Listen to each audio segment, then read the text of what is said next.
Cuéntame desde dónde escuchas esta historia y si alguna vez sentiste que tu vida pertenecía a otro lugar. La tormenta se desató como si el cielo también quisiera parir secretos. Bajo el rugido del trueno, una mujer corrió descalza por el campo empapado, con los brazos apretando contra su pecho un bulto tibio envuelto en mantas. No era suya, pero la protegía como si lo fuera. En la puerta trasera de la hacienda El Pétalo, dejó a la recién nacida sobre un cesto de lino y tocó 3 veces la madera. No esperó respuesta. Huyó. Lo único que quedó fue el eco y el llanto, suave como un rezo. Fue Amalia, la cocinera, quien abrió la puerta.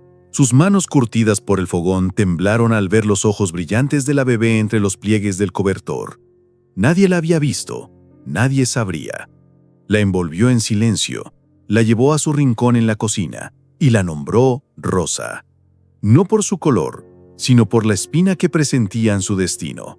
Rosa creció entre ollas, harina y canciones de cuna que no estaban escritas para ella, pero que le sabían al corazón. A los 5 años, ya sabía mezclar el maíz para el atole sin derramarlo. A los 8, bordaba mejor que las niñas del calón noble. Tenía la mirada firme, los pies ligeros, y esa forma de hablar que decía más por lo que callaba. Nunca preguntó por su origen, como si intuyera que la verdad no estaba lista para ser dicha. Pero cada noche, al dormir, apretaba contra el pecho un relicario oxidado que Amalia le había dicho que algún día entendería. Y así fue creciendo, entre paredes que no la incluían, pero que no lograban apagar su luz. Rosa no sabía leer poesía, pero ya tenía el alma de una. Su belleza no era delicada, era terrenal, como los campos tras la lluvia. Fértil, honda, necesaria. Las demás criadas decían que sus ojos no parecían de sirvienta, que eran ojos de alguien que, sin saberlo, espera. Una noche, al borde de su adolescencia, una figura la observó desde el corredor principal. Ella no lo notó, pero su destino acababa de cambiar. El relicario era ovalado, de metal envejecido, y colgaba de una cinta vieja que Rosa mantenía oculta bajo su blusa. Nadie sabía de dónde venía, excepto Amalia, que al preguntarle una vez le dijo: «Eso no es para el presente, es para cuando tengas el valor de preguntar quién eres». Ella no insistió, pero cada vez que lo abría y veía el rostro de una mujer con ojos tristes y cuello erguido, sentía que le temblaba el pecho. Una tarde, mientras limpiaba el salón de música, escuchó las risas de las señoritas de la casa. Hablaban de condesas, bailes en la capital y del perfume nuevo que su madre les trajo de España. Rosa, en silencio, recogía sus abanicos y plumas sin que la notaran, pero al pasar frente al espejo, una de ellas se detuvo y la miró de reojo. ¿Sabías que hay sirvientas tan altaneras que creen que podrían haber sido algo más? La frase cortó como filo dulce. Rosa no respondió, solo bajó la mirada, pero no el orgullo. Esa noche, bajo la tenue luz de la cocina, se sentó sobre un costal de granos y abrió el relicario una vez más. Con la yema del dedo acarició el rostro de aquella mujer del retrato. «¿Quién eres? ¿Y por qué me mires como si fueras parte de mí?», murmuró. Amalia la observaba desde la sombra, su cuchara inmóvil en la olla. No dijo nada, pero supo que ya no había marcha atrás. Rosa empezaba a mirar más allá de su destino impuesto. Al día siguiente, uno de los mozos encontró a Rosa en el establo, acariciando un caballo que no era suyo, susurrándole palabras que solo el viento parecía entender. El muchacho la miró con ojos nuevos, no como a una criada, sino como a una joven distinta. En lo alto del balcón, el heredero de la hacienda también la observaba. Algo en su pecho se removió. Ella seguía sin saberlo, pero el relicario no solo guardaba una imagen, guardaba una herencia y un precio. Rosa subía las escaleras traseras con una canasta de flores secas cuando lo vio por primera vez de cerca.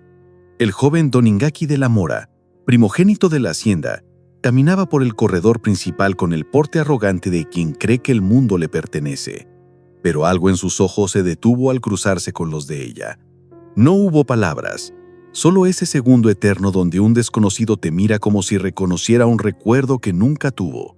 Desde entonces, Rosa sentía su mirada como una brisa detrás del cuello, Cada vez que cruzaba el jardín, cada vez que servía el té en el salón, o cuando recogía los manteles en la cocina tras la cena, él parecía estar cerca.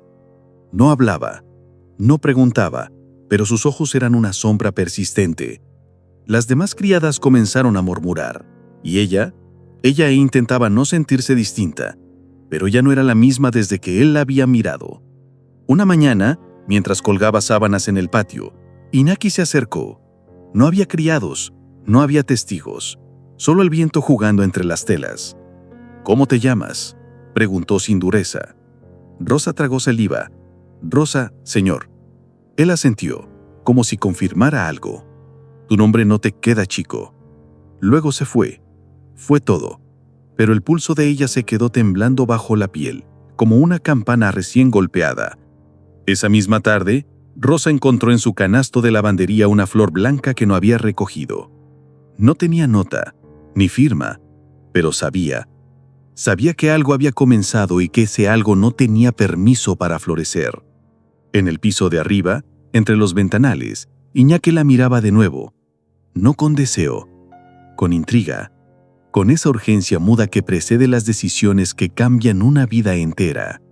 Suscríbete si alguna vez te hicieron sentir menos y aún así seguiste de pie. El gran salón se vestía de gala.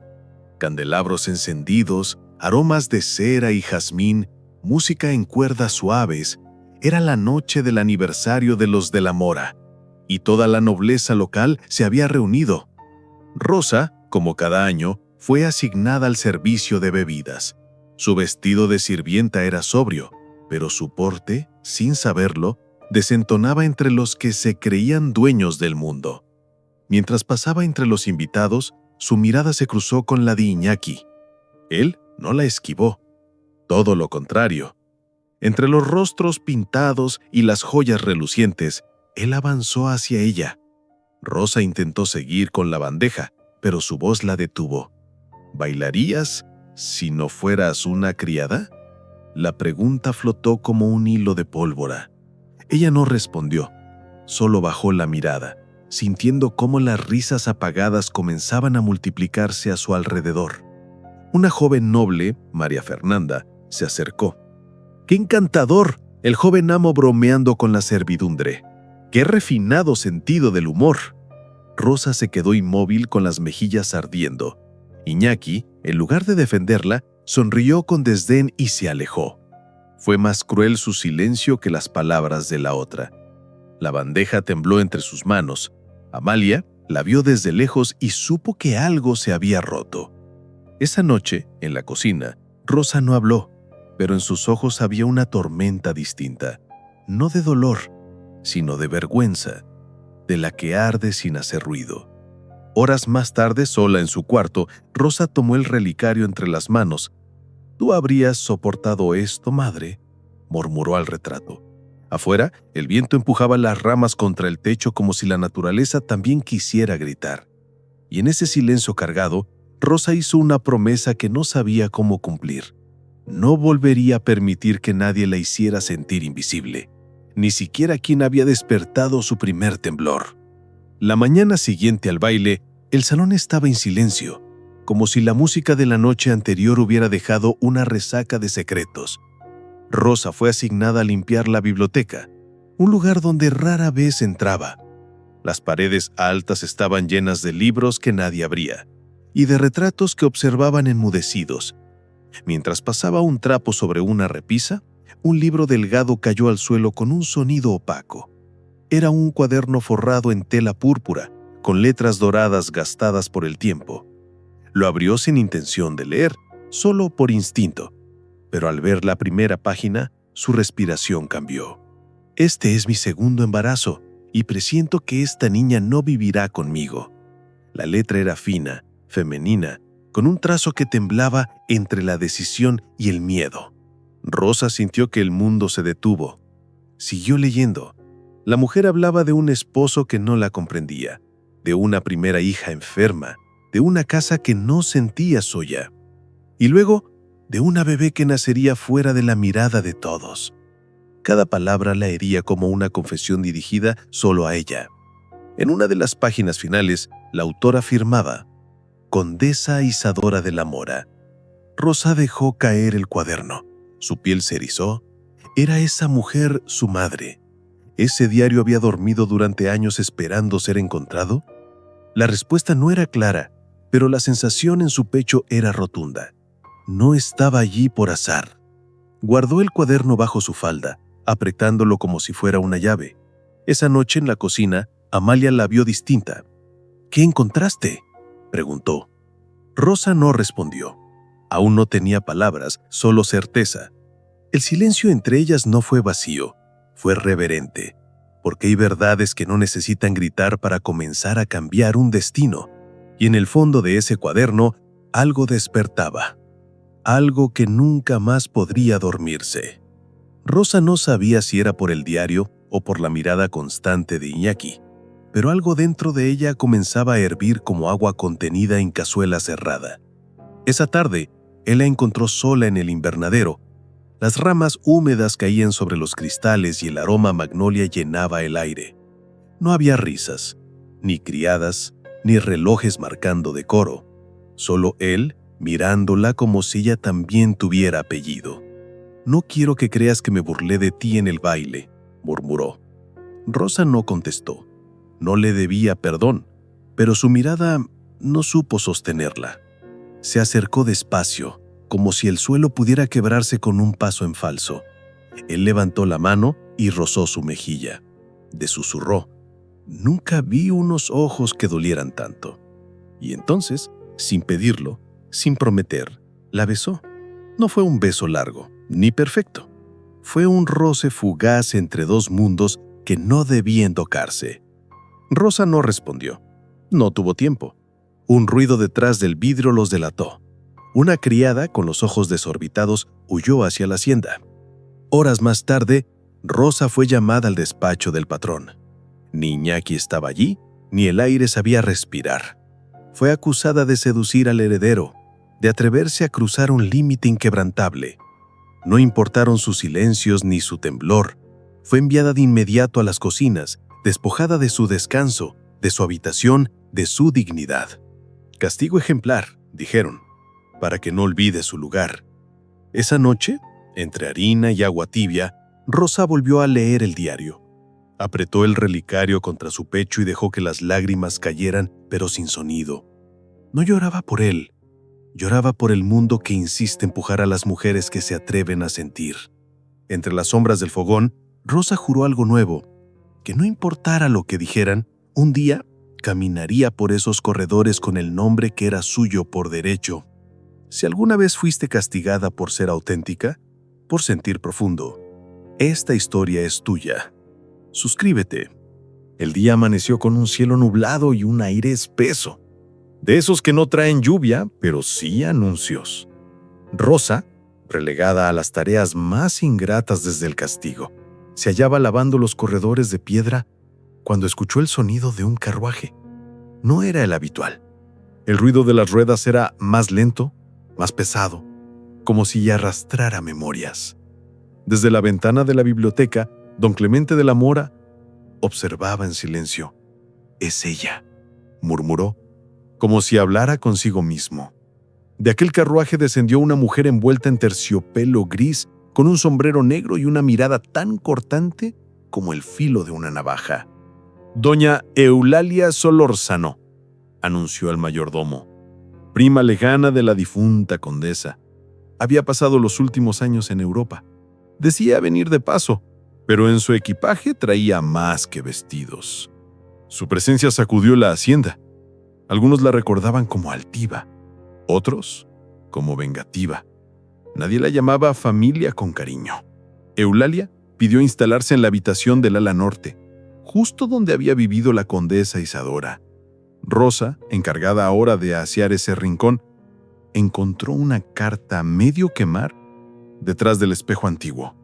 No alcanzaba a leer todo, pero reconoció una firma: I. de la Mora. Esa noche, mientras fregaba los azulejos, sintió unos pasos acercarse. Era Eulalia. «¿Cómo te llamas?», preguntó. «Rosa». La mujer la observó como quien huele una fragancia antigua. Tienes los ojos de ella. Rosa no entendió del todo, pero algo en su sangre se estremeció. ¿De quién hablaba? ¿De la condesa? ¿De alguien más? Eulalia sonrió apenas como quien disfruta de un secreto no dicho. Las casas viejas guardan más que polvo, niña. Y se marchó. Desde esa noche, Rosa no durmió igual, porque cuando el pasado regresa disfrazado de visita, rara vez viene a saludar. Viene a terminar lo que quedó incompleto. Fue Eulalia quien pidió que Rosa limpiara la vieja cómoda del salón azul, donde la condesa pasaba horas escribiendo. «Ten cuidado con los cajones falsos», dijo sin mirarla. Rosa no respondió, pero su corazón ya se preparaba para descubrir algo que aún no tenía forma. Al mover el mueble, un trozo de madera cedió. Detrás, un compartimento oculto guardaba una caja de cartas atadas con hilo antiguo. La mayoría eran recibos, listas de invitados, notas sin importancia, hasta que una de ellas, marcada con tinta roja, hizo que se detuviera. La carta no estaba dirigida a nadie, solo decía, «Para cuando yo ya no esté». La caligrafía era la misma del diario. La abrió con manos temblorosas, en su interior palabras que pesaban como un rezo roto. «A mi hija, si alguna vez encuentras estas líneas, es porque el mundo no fue justo contigo. No sé si sabrás que fuiste parte de mí, pero yo te supe desde que crecías dentro. No me permitieron verte nacer. No me dejaron llamarte por tu nombre. Solo espero que tengas el valor de buscar lo que es tuyo. No te dejes apagar. Tú eres sangre mía, aunque el mundo lo niegue». Rosa se quedó paralizada. Sintió que el aire le faltaba, que el suelo se volvía agua bajo sus pies. Releyó la carta hasta memorizarla. No decía nombres, no decía fechas, pero decía verdad. Una verdad que ardía, que encajaba con cada pedazo que había guardado en silencio. No lo gritó, no lo llevó a nadie, solo volvió a ocultar la carta, pero esta vez dentro de su falda, como un nuevo corazón latiendo junto al suyo. Esa noche, cuando cruzó el corredor de los vitrales, Eulalia estaba ahí. «¿Ya la encontraste?», preguntó con la voz envuelta en terciopelo. Rosa no fingió ignorancia, solo la miró. «¿Por qué me dejó esa carta a mí?». Eulalia bajó la mirada.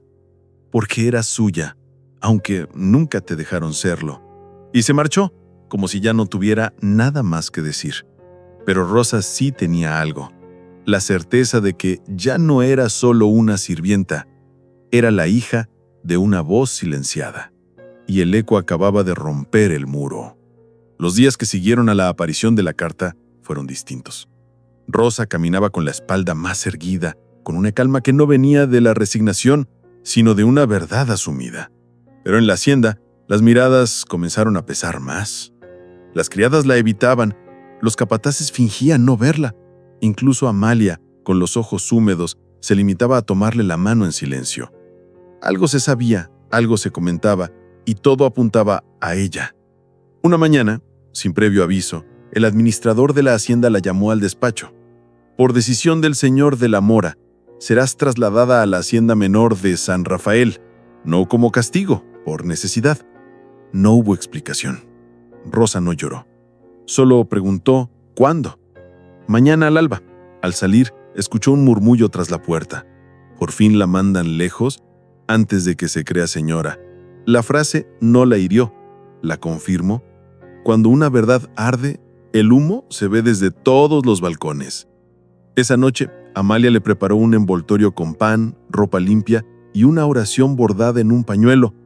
«No puedo detener esto, hija, pero lo que llevas dentro, eso nadie te lo puede quitar».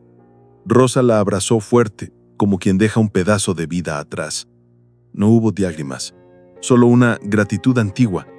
A la mañana siguiente, subió al carretón con la misma dignidad con que otros cruzan alfombras rojas.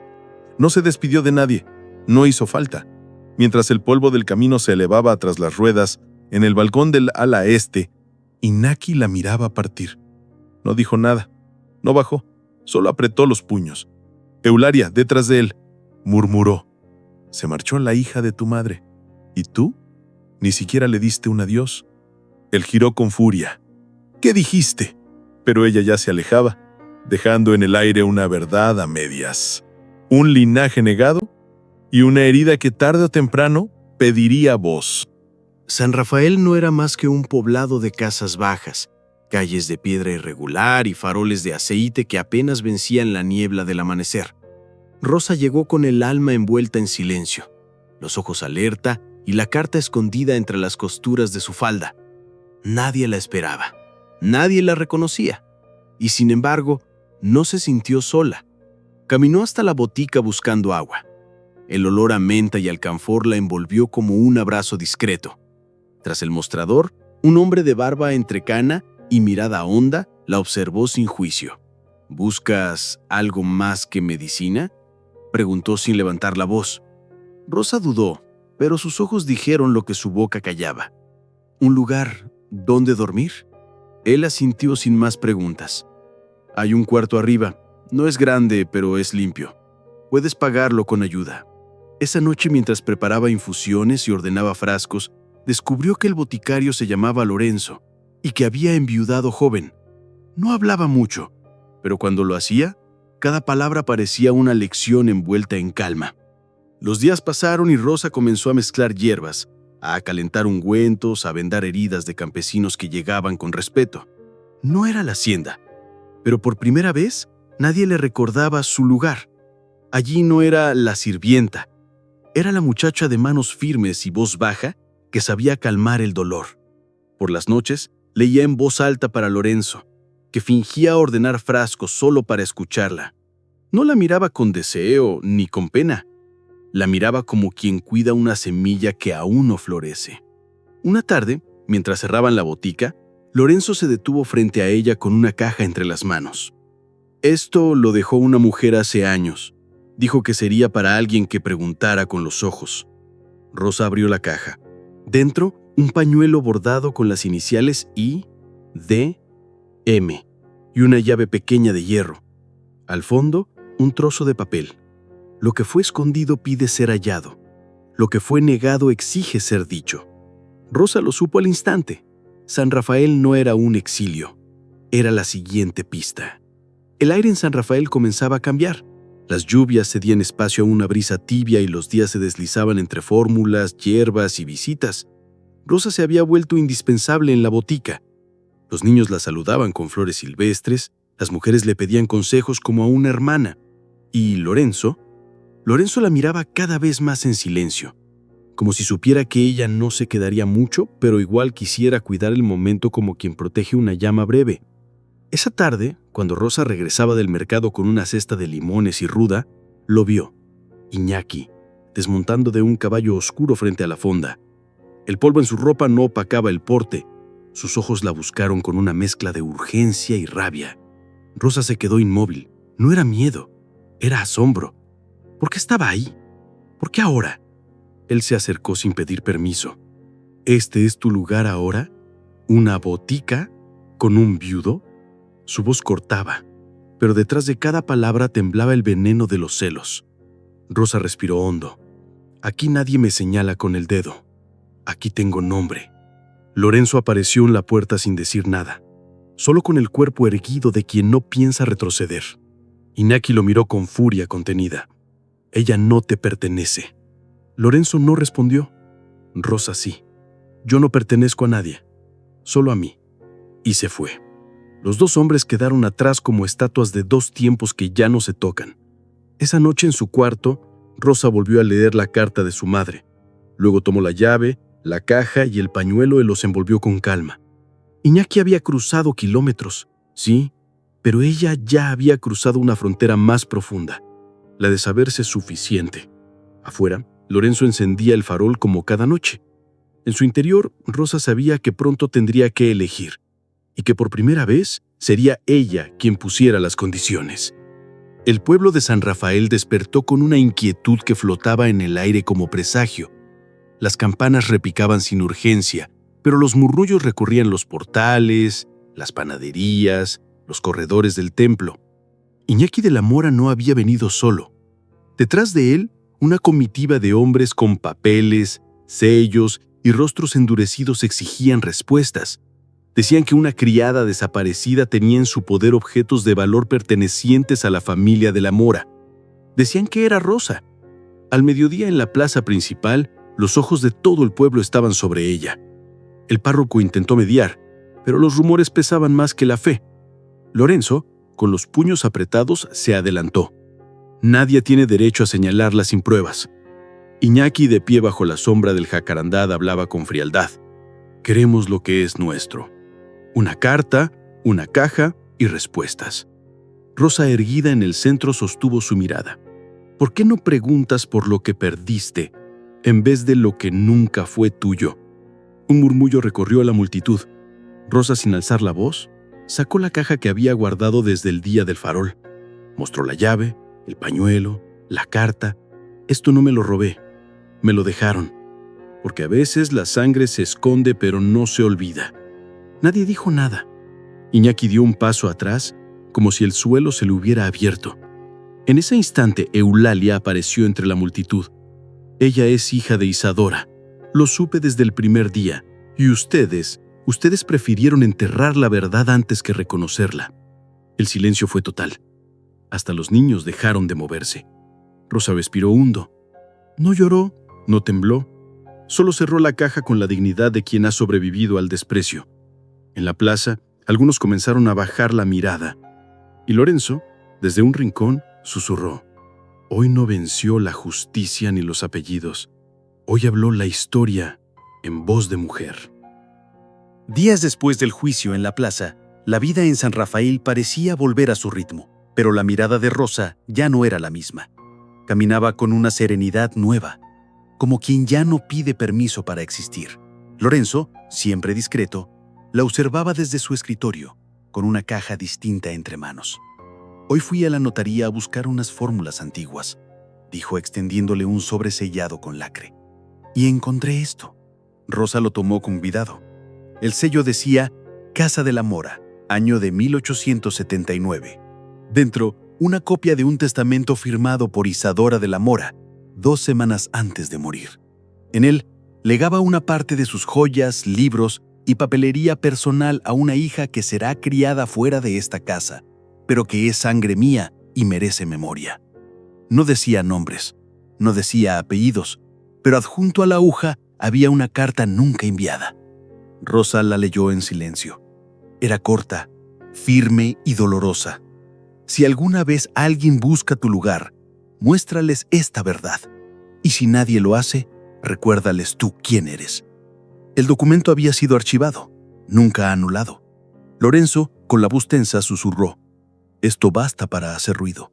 Si tú decides, podemos llevarlo ante la ley. Rosa no contestó. Miraba el testamento como se mira un espejo largo tiempo temido. Sabía que no se trataba solo de recuperar un apellido ni una herencia. Se trataba de justicia, de dignidad, de mirar a los ojos a quienes la empujaron al fondo y decirles, no solo sobreviví, florecí. Esa noche, Lorenzo encendió el farol más alto del pueblo como una señal. Rosa, desde la ventana, lo observó con el documento entre las manos y la certeza en la mirada. Ya no era solo una mujer con un pasado. Era una heredera con voz, con prueba y con un corazón dispuesto a luchar. Porque el linaje que se niega por miedo, tarde o temprano regresa con fuerza, y esta vez venía con nombre propio. El testamento de Isadora no tardó en circular entre los nombres importantes del pueblo, y como sucede con todo lo que tiene peso, también atrajo sombras. El regidor Rufino Mercado, hombre de sonrisa enjabonada y palabras afiladas, fue el primero en aparecer por la botica. No pidió medicina, no buscó remedios, solo miró a Rosa como quien mide un terreno antes de levantar un edificio. Una muchacha como tú, con papeles así, puede volverse incómoda para ciertos apellidos. Rosa no respondió, solo cruzó los brazos, firme. Rufino se acercó un poco más. Pero si juegas bien tus cartas, también puedes volverte intocable. Yo podría ayudarte a mover este testamento en los juzgados, darle fuerza legal, hacerte visible. Su voz bajó, a cambio de tu voz en ciertos asuntos y de tu silencio en otros. Fue ahí cuando Lorenzo entró desde el fondo, sus ojos como cuchillos. Ella no necesita padrinos, ni amenazas disfrazadas de ofertas. El regidor sonrió, pero no con humor. Las mujeres que no saben aliarse suelen terminar solas. Rosa dio un paso adelante. Prefiero la soledad con verdad que compañía podrida. Rufino la miró por última vez y se marchó sin cerrar la puerta. El viento la golpeó como un presagio. Esa noche, Rosa comprendió que no bastaba con tener la razón. También había que protegerla, y que el enemigo no siempre viene con látigo. A veces llega con flores y sellos. Lorenzo preparó un sobre con copias del testamento y lo envió a la capital. Por si algo me pasa, que esto no se pierda. Rosa no supo qué decir, solo lo abrazó con gratitud muda. Afuera, las sombras crecían, pero dentro de ella, algo más grande crecía también. La certeza de que esta vez no dejaría que nadie le robara lo que por sangre, historia y valentía ya le pertenecía. Suscríbete si alguna vez la verdad te quemó las manos, pero aún así, no la soltaste. La noche era densa, como si el cielo contuviera un grito. En la hacienda El Pétalo los corredores estaban en penumbra, y solo el murmullo del viento rompía el silencio. En la antigua biblioteca, un farol caído se encendió sin aviso. Las cortinas, secas y pesadas, ardieron como hojas secas. Nadie vio el inicio, nadie previno la tragedia. Para cuando los peones despertaron, la casa comenzaba a respirar humo. Iñaki corrió por los pasillos gritando nombres. Los criados se organizaban entre cubetas y baldes. Eulalia fue hallada en su cuarto, con los brazos cubriendo una caja de madera. «¡Es el archivo de Isadora!», gritó antes de desmayarse. La confusión reinaba, pero entre la multitud, alguien vio a Rufino Mercado huyendo por la parte trasera. Su saco olía a querosén. Nadie lo detuvo. El fuego se llevaba más que muebles. Se llevaba pruebas, memorias, antiguos silencios. Rosa fue avisada por un jinete. Corrió hasta el pueblo con el corazón desbocado. Al llegar, encontró a Iñaki cubierto de ceniza, con la mirada perdida. Fue Rufino. Él quiso borrar todo. Ella no lloró. Solo se acercó a Eulalia, ahora consciente, y tomó la caja que aún apretaba entre los brazos. Dentro, parte del diario de Isadora, chamuscado, pero legible. El testamento, sin embargo, ya no estaba. Había ardido. Pero la copia enviada por Lorenzo seguía viva. Esa noche, sentados bajo el cielo aún teñido de humo, Rosa e Iñaki compartieron el silencio más sincero que habían tenido en años. Él lo miró, quebrado. Yo también soy hijo de ese fuego, y aún así, nunca supe cómo apagarlo. Ella, con la mirada limpia, respondió: «No se apaga el pasado, Iñaki. Se camina entre sus cenizas, con los pies firmes». En la distancia, el primer rayo de luz cruzó los árboles. Había ardido la hacienda, sí, pero no Rosa. Ella seguía en pie. Si alguna vez todo ardió a tu alrededor y tú seguiste en pie, suscríbete. Esta historia ya te reconoce.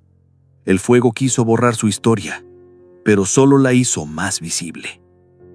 Tras el incendio, la hacienda fue declarada en estado de restauración, y la familia de la Mora se dividió entre la culpa y el silencio. Rosa no volvió a San Rafael. Decidió quedarse en El Pétalo, entre los escombros, como quien reconstruye su origen piedra por piedra. Fue entonces que llegó una carta desde Veracruz, escrita a mano, con letra temblorosa, firmada por una mujer de apellido Valdivieso. «Necesito hablar contigo. Conocí a tu madre». Días después, una carreta llegó a la hacienda. De ella bajó una anciana de rostro seco y voz firme, apoyada en un bastón de nogal. Se presentó como la duquesa de Valdivieso, amiga íntima de Isadora. «Yo estuve ahí cuando ella escribió ese testamento. Fui testigo. Y fui cobarde. Me alejé». Rosa la miró con reserva, pero no con rencor. «¿Y ahora por qué vuelve?». La duquesa tragó saliva. «Porque tú eres su hija. Y porque el linaje que se niega, tarde o temprano, regresa. Hoy vengo a entregártelo». Del bolso extrajo un acta original de nacimiento, con fecha y firma sellada. El nombre: Rosa Isadora de la Mora y Valdivieso. Rosa sintió que el mundo se detenía. Por primera vez, no era una sospecha, ni un diario, ni una carta a medias. Era oficial, legal, irrefutable. Aquel papel la reconocía, no como sirvienta, ni como intrusa, sino como la heredera legítima de una historia que otros quisieron enterrar. Eulalia, presente en la sala, asintió con los ojos húmedos. Ahora que el nombre te pertenece, lo que hagas con él es decisión tuya. Rosa guardó el acta con manos firmes. No quiero tierras, no quiero oro, solo quiero que la verdad quede escrita, para que ninguna otra mujer crezca creyendo que debe ocultarse. Desde la ventana, el viento agitaba las ramas del viejo mezquite. Rosa no solo había vuelto, había llegado para quedarse. La noticia del acta corrió como incendio en campo seco. No tardaron en llegar cartas, visitas y hasta fotógrafos de la capital. La hija perdida de la condesa, decían algunos titulares. Pero Rosa no se dejó deslumbrar. No cambió su forma de vestir ni su manera de hablar. Solo pidió una cosa: que se abriera el salón principal de la hacienda para recibir a los trabajadores, las criadas, los peones. Quiero que todos sepan que esta casa también fue mía en silencio. El día de la reunión, Rosa cruzó los corredores donde antes caminaba con los ojos bajos. Ahora lo hacía con paso firme, vestida de lino blanco, sin joyas, sin artificios. Las mujeres que alguna vez se burlaron de ella no sabían dónde mirar. Amalia, desde el fondo, lloraba en silencio. Rosa la abrazó frente a todos. Esta mujer me crió cuando nadie lo hizo. Su nombre debe estar escrito en esta historia. El aplauso fue tímido, pero verdadero. Nadie podía negarlo. La sirvienta ya no era parte del mobiliario, era la anfitriona. Eulalia tomó la palabra. Muchos aquí la miraron sin verla. Yo también. Hoy entiendo que el linaje no es cuestión de sangre, sino de dignidad. Y Rosa la tuvo siempre. Iñaki, de pie junto a una columna, no dijo nada. Solo observaba, ya no con celos, con respeto, con esa mezcla de orgullo y nostalgia que nace al ver florecer lo que uno mismo no supo proteger. Rosa lo miró con un gesto leve y lo incluyó, sin palabras, sin promesas. Esa noche, en la habitación que antes fue de su madre, Rosa se sentó frente al espejo. Ya no se buscaba, se encontraba. No soy la niña del relicario, ni la criada del salón. Soy todas ellas, y soy más. Afuera, la luna iluminaba el campo como una promesa cumplida. Adentro, Rosa comenzaba a escribir su propio cuaderno, con letra firme y sin esconder la tinta. Desde que Rosa fue reconocida como heredera, las cartas comenzaron a llegar. Propuestas de matrimonio, alianzas comerciales, invitaciones a bailes. Pero entre todas esas cartas, hubo una ausencia que pesaba más que 100 palabras. Iñaki no dijo nada. No escribió. No buscó.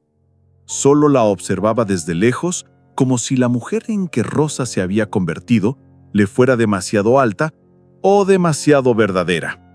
Hasta que un día, él se acercó. ¿Entonces ahora eres una de la mora?, preguntó con esa amargura que muerde. Rosa sostuvo su mirada. Siempre lo fui. Tú fuiste quien no quiso verlo. Él apretó la mandíbula. No es tan simple. Fuiste criada como sirvienta. Ahora todos te veneran, pero hay cosas que no se pueden borrar. Ella sonrió. No con ternura, con compasión. No quiero que se borre nada. Quiero que se recuerde todo. Porque fui sirvienta, sí, pero nunca fui menos que tú. Iñaki no supo qué responder. Se marchó sin mirar atrás. Y por primera vez, Rosa no lloró su partida. Esa noche, en el jardín de las magnolias, Lorenzo le encontró escribiendo. ¿No te duele?, preguntó con voz serena. Rosa cerró el cuaderno. Me duele su cobardía, no su ausencia. El boticario la miró con orgullo. Ese hombre no sabe lo que acaba de perder. Rosa lo supo. No necesitaba amor a medias. Ya no. Se iba a amar, sería sin sombras, sin vergüenzas. Y si no, seguiría sola, pero nunca más invisible. La luna brillaba con fuerza sobre los muros recién restaurados.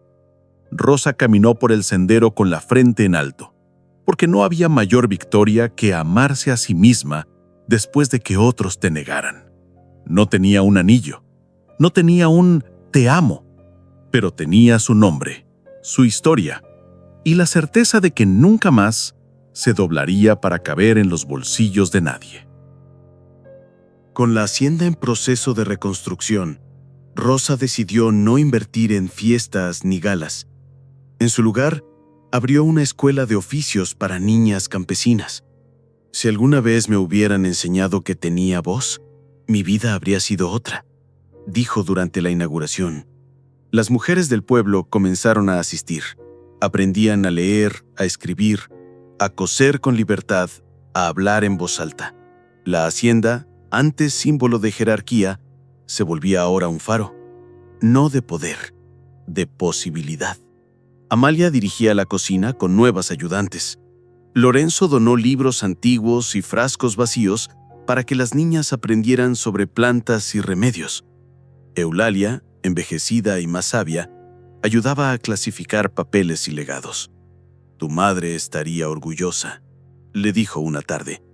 Rosa, sin llorar, respondió: «Ahora sé que no murió en vano, porque lo que Isadora no pudo dar en vida, Rosa lo transformaba en raíz, en piedra firme, en presente fértil».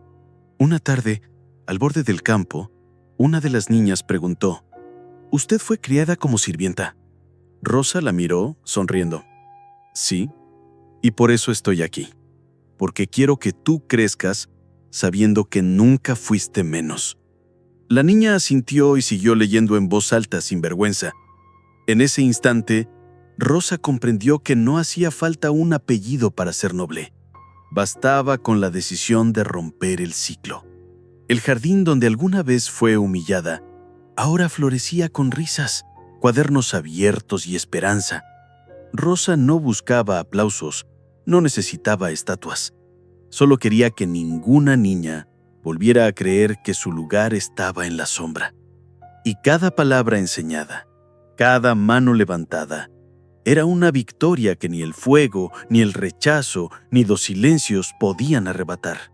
Una mañana nublada, mientras las niñas cantaban en el aula, un jinete detuvo su caballo frente a la hacienda.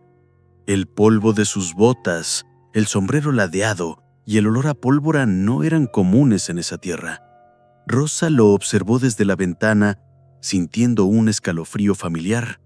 El hombre desmontó con lentitud y dejó en manos del mozo una carta sellada. «Para la señora de la Mora», dijo con voz seca. Se fue sin esperar respuesta. La carta llevaba el sello del Juzgado del Norte. En su interior, una orden de embargo sobre los terrenos aún no registrados legalmente por Rosa. ¿El motivo? Una reclamación por herencia indirecta presentada por Rufino Mercado. Aquel hombre que intentó quemar su historia ahora volvía, no con fuego, sino con leyes torcidas. El documento alegaba vínculos familiares con la rama paterna de Isadora y pedía revisión de la legitimidad del acta encontrada. Eulalia, al leer la carta, palideció. «Ese hombre no se cansa de morder lo que no le pertenece». Rosa no gritó, no tembló. Solo dijo: «Entonces iremos al juzgado, pero no como víctimas, como herederas». Lorenzo buscó los documentos originales, los testimonios, las cartas que aún sobrevivían. Los vecinos firmaron apoyos. Las niñas escribieron sus nombres en pancartas. «Ella nos enseñó a creer en nosotras», decían. La hacienda se volvió de nuevo campo de batalla. Pero esta vez, Rosa tenía ejército. Esa noche, frente al fuego del salón, Rosa sostuvo el acta entre sus manos y murmuró: «Que vengan, no tengo miedo, porque esta tierra ya no es mía, es de todas las que callaron antes que yo». El viento entró por la ventana, moviendo las cortinas como alas. Rosa no se quebró, porque los enemigos pueden volver, pero ya no encuentran a la misma mujer. El día de la audiencia llegó con cielo gris, como si hasta el clima supiera lo que estaba en juego. Rosa viajó a la ciudad acompañada por Eulalia, Lorenzo y una comitiva de mujeres del pueblo. Vestía sencillo, pero con el pañuelo bordado de su madre atado a la muñeca. En el juzgado, Rufino Mercado ya los esperaba. Su mirada era la de siempre, segura, arrogante, llena de esa impunidad que se alimenta de siglos de privilegio y cinismo. «Esa mujer no puede probar su sangre», dijo Rufino ante el juez. «El documento fue encontrado por ella misma, sin testigos imparciales. Esta es una estrategia para usurpar tierras». Rosa se puso de pie con las manos firmes sobre la mesa. «No vengo a pedir nada. Vengo a mostrar lo que ya es mío». Abrió su carpeta y leyó en voz alta el testamento, los registros de la notaría, la carta de la duquesa y las firmas de quienes conocieron a Isadora. El juez, un hombre de ojos hundidos y voz pausada, pidió silencio. Luego miró a Rosa. «¿Tiene algo más que añadir?» Ella sacó el relicario. «Esto es lo único que me dejaron cuando nací. No tiene valor legal, pero fue lo único que sostuvo mi alma durante 20 años». Hubo un silencio profundo. Luego Lorenzo habló. «Ella no solo heredó tierras, heredó el deber de dar voz a quienes fueron negadas. Y ese legado lo ha honrado más que cualquier apellido». Al final de la jornada, el juez dictó sentencia. «Reconozco como legítima heredera a Rosa Isadora de la Mora y Valdivieso. Todas las tierras y registros deben ser regularizados a su nombre». Rufino no dijo nada. Solo se levantó y se marchó. Su poder no había sido vencido por fuerza, sino por verdad. Rosa, de pie, no celebró. Solo respiró hondo. Por ella, por su madre, por todas. La hacienda, ahora reconocida legalmente como de Rosa, retomaba su ritmo con una calma nueva. Ya no era escenario de disputas, sino de siembra. Las niñas seguían aprendiendo. Amalia cocinaba con sus nuevas ayudantes, y Lorenzo simplemente estaba, sin exigencias, sin promesas, solo presente. Pero Rosa sentía que aún faltaba algo, una conversación que el tiempo le había negado. Esa noche, en la habitación que había sido de Isadora, encendió una vela y tomó papel. Comenzó a escribir con lentitud. «Madre, no sé si este papel llegará a ti, pero necesito hablarte como si pudieras oírme». Cada palabra fue saliendo como suspiro retenido. Le habló de su infancia entre baldes y órdenes frías, de las noches donde el único abrazo era el de un relicario. Le contó del diario, del testamento, del día en que su nombre fue reconocido y del momento exacto en que dejó de pedir permiso para existir. Le agradeció por haberla dejado nacer, por no haberla olvidado del todo. Mientras escribía, el viento entraba por la ventana abierta, moviendo las cortinas con delicadeza. Era como si la casa respirara. Rosa no lloró, solo escribió hasta el último renglón. «Hoy sé quién soy, y sé que tú también lo sabías. Te perdono. Y me abrazo. Tu hija. Siempre». Dobló la carta y la colocó dentro del cuaderno de Isadora, junto al relicario. Lo dejó en el altar de la sala, donde ahora se rendía homenaje a todas las mujeres que habían sido borradas de la historia. Esa noche durmió en paz, porque no solo había sido reconocida por los demás, se había reconocido a sí misma. Ya no quedaban enemigos, solo semillas y amor. No de cuentos ni de novelas. Amor tejido con dignidad, con heridas cicatrizadas y una voz que nunca más se quebraría. La hija de la condesa, por fin, era libre. Un año después de la audiencia, la hacienda El Pétalo se había convertido en un refugio de voces. Los corredores ya no repetían los pasos del silencio, sino los ecos de niñas leyendo en voz alta, mujeres cosechando dignidad y ancianas contando historias que antes se escondían. En el salón principal colgaba ahora un nuevo retrato, Una pintura al óleo de una mujer de cabello suelto, rostro sereno y una mirada firme. Rosa.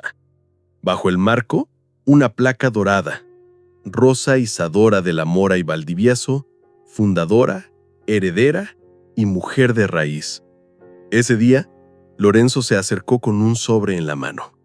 Es la invitación al Congreso de Mujeres Rurales. Quieren que hables. Rosa sonrió. No hablaré de mí.